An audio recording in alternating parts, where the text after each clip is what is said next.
Hey guys, this video is to show you how to do the final step of your argumentative essay, and that's the final draft. For this assignment, you're going to need to have your argumentative essay outline right here open with all the work that you did, because we're going to be taking this information and putting it right into our essay. Now, really, this involves just a lot of copying and pasting, but I've seen that some students are having problems with the formatting, and they're losing points because they don't have four clear paragraphs. So I just wanted to show you guys how to do it correctly. First of all, right here where it says first and last name, you are going to delete that and put your actual first and last name. We have our argumentative essay title right here, which is fine. And then the directions just tell you to copy and paste everything and make sure it's the correct formatting, which I'm about to show you. So we're going to highlight this and click delete so that we're ready to start copying and pasting our final draft in. So in order to do this, we want to go into paragraph 1, and I'm going to start with my hook. Remember, there's 3 parts: the introduction, the hook, the background, and the thesis, and we want to keep them in that order.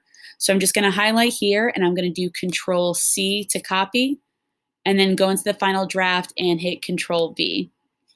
Now I do not, you can see my cursor is blinking right here. I do not want to start on a new line because we're still in the same paragraph. So I'm going to go back into my background information and highlight Control C, and then in order to paste, I'm going to do Control V.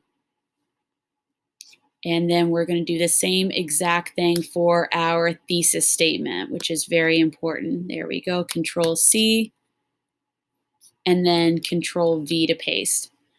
So I have all of these 3 parts together in one paragraph. You can see there's no big spaces. There's nothing that's starting, on the next line or anything like that. It's all together. The only thing I want to change is I need to put an indentation right here. So I'm going to click at the very front of the paragraph, and I'm going to hit the tab button.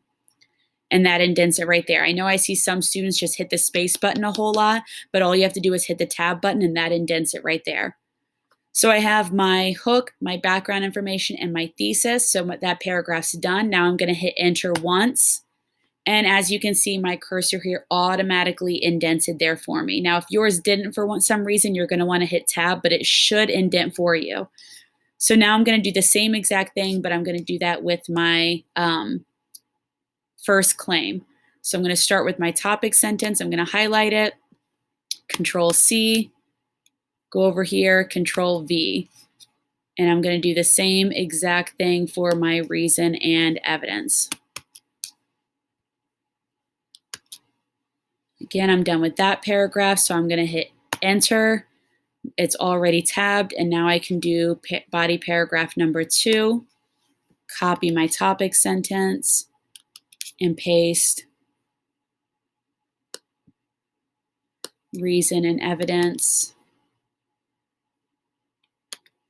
And now I'm going to hit enter one last time so I can copy and paste my conclusion in. And we're not quite done yet, guys, because we still have to change the formatting a little bit. And I want to show you guys how to do that too. So wait till I get everything pasted in. All right. Now, at this point, this is what your essay should look like. As you can see, I have 4 clear paragraphs because they're all indented. So I've got 1 here, that's 2, that's 3, and that's 4. Again, I've got everything grouped together. Now, depending on how you did your outline, you might have changed your font. Maybe you used a different color, maybe you used a different style font, or you made the text bigger or smaller. That's all fine, but we want to make sure that everything is the same, because if you read the prompt and directions, you need to use either Arial or Times New Roman, and it should be 12-point font. So I'm going to show you how to change that. What you want to do is go into here and go into Edit and click Select All. And that's just going to highlight everything on your page. When you do that, you're going to see that these options here are empty now because we had different fonts. So I'm going to click my little down arrow, and then you can either choose Arial or you can choose Times New Roman. I'm going to stick with Arial, and that changed my whole font to Arial. And now I want the font to be 12 points. So I'm just going to type in 12 and hit enter, and there we go.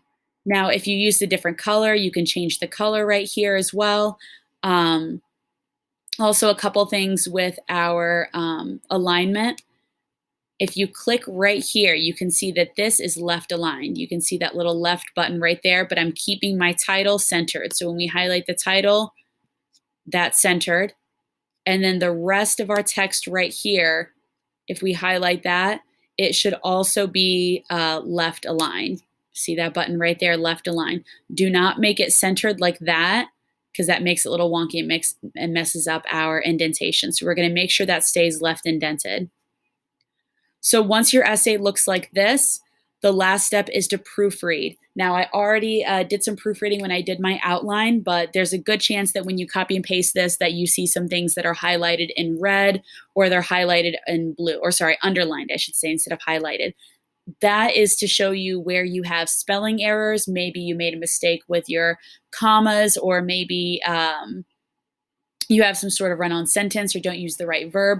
Those are meant to help you. Please, please, please click on them. So for example, if I have a spelling error right there, it's going to underline. You can click on it and it will show you suggestions for how to change it. Please don't ever turn in any assignments with red underlines or blue underlines, because those are meant to show you when you make a mistake. So that's helping you. I understand that some of us aren't the best spellers, and that's okay. Make sure that you're going through and you're making all of those spelling changes. Another really easy way to proofread your work is to read it out loud. A lot of times we make mistakes because we type a little bit too fast, or maybe we're not paying close attention, but they're all mistakes that you know not to make. If you just go through and read your essay, you're going to find a lot of those errors. So please take the time to go through and read everything. Make sure it sounds professional. Everything sounds like it's correct. Once you're done, you can click submit and you guys are all done. Thank you so much. Congratulations.